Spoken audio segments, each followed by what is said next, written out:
আমি আসলে বলি যে ঐক্য তখনই হয় যখন আমরা আরেকজনের কথা ভাবি, সবার কথা ভাবি। আর বিভেদটা তখনই সৃষ্টি হয় যখন শুধু আমি আমার স্বার্থ ভাবি বা গুটি কয়েকের স্বার্থ ভাবি।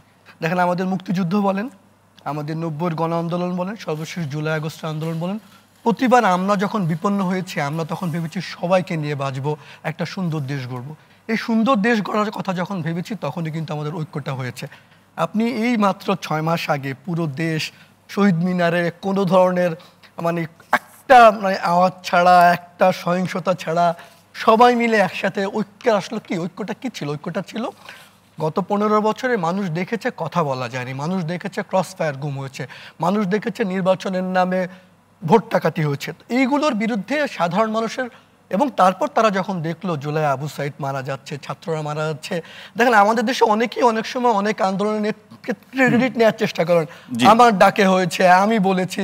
আপনি এই যারা বলে আমার ডাক তাদেরকে আপনি দেন তো দেখিয়ে লাখ কোটি মানুষ আসে কিনা। এই যে মানুষ আসে, এই আলোচনাটাই তো এখন বেশি হচ্ছে। হ্যাঁ, মানুষ আসে সময়ের প্রয়োজনে। সে যখন মনে করে যে আমি কি চাই, সাধারণ মানুষ কি চায়, সাধারণ মানুষ চায় একটা সুন্দর বাংলাদেশ।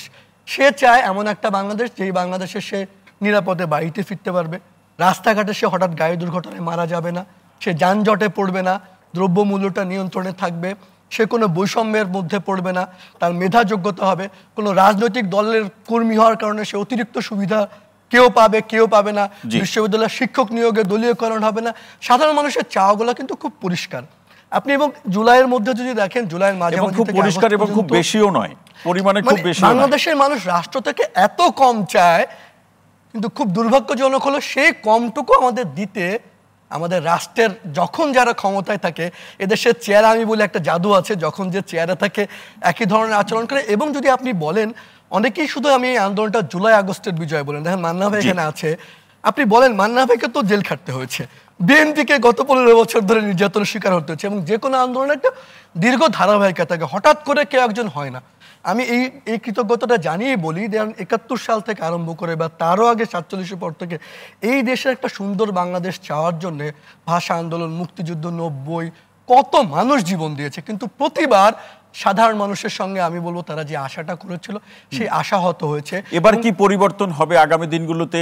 নির্বাচনের পরে যারা জনগণের সমর্থন নিয়ে সরকার গঠন করবেন তাদের মধ্যে এই গণঅভ্যুত্থানের চেতনা তারা ধারণ করে কাজ করবেন, সেটিকে আমরা আশা করতে পারি? দেখুন, আমরা যখন এই আলোচনাটা করছি তখন কিছুক্ষণ আগে কানাডায় জাস্টিন ট্রুডো পদত্যাগ করেছেন।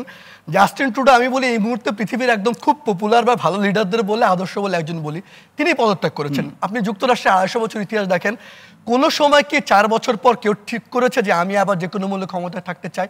কেন করে? ওরা প্রাতিষ্ঠানিক কাঠামোগুলো করতে চেয়েছে, কারণ ওরা জানে যে প্রতিষ্ঠান দেশ ঠিক থাকলে আমরা সবাই নিরাপদ।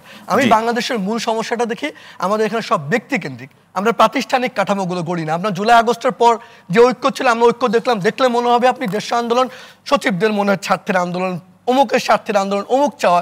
সাধারণ মানুষের যে চাওয়াটা ছিল সুন্দর একটা দেশের স্বপ্ন, স্বাভাবিক একটা জীবনের স্বপ্ন, আমি মনে করি সেই আকাঙ্ক্ষাটা কিন্তু দিনকে দিন ক্ষীণ হয়ে যাচ্ছে। এবং অনেকটা বলা যায় যে এই অন্তর্বর্তী সরকার মানুষ যদি আপনি ৫ মাস আগে তার যেই ভোট যদি চান, আমি একজন সিএনজিওয়ালাকে দিয়ে বলি, তাকে আমি জিজ্ঞেস করেছিলাম, মাঝে মাঝে আমি চড়ি, সে বলেছিল এই সরকার ছাত্রদের সরকার আজীবন অনেকদিন ক্ষমতায় থাকুক। আপনি এখন তারা এমনই বিরক্ত হয়ে গেছে অনেক মানুষ। এবং আমি মনে করি সত্যি সত্যি, আমি এই জায়গায় শেষ করি এই কথা বলে, দিন শেষে বোধ এটাই সত্য যে রাজনৈতিক যে দলগুলোর সরকার বা রাজনৈতিক নির্বাচন ছাড়া অন্য কোনো বিকল্প দিয়ে যেই ফর্মুলাটা বলি সেটা বোধহয় গ্রহণযোগ্য।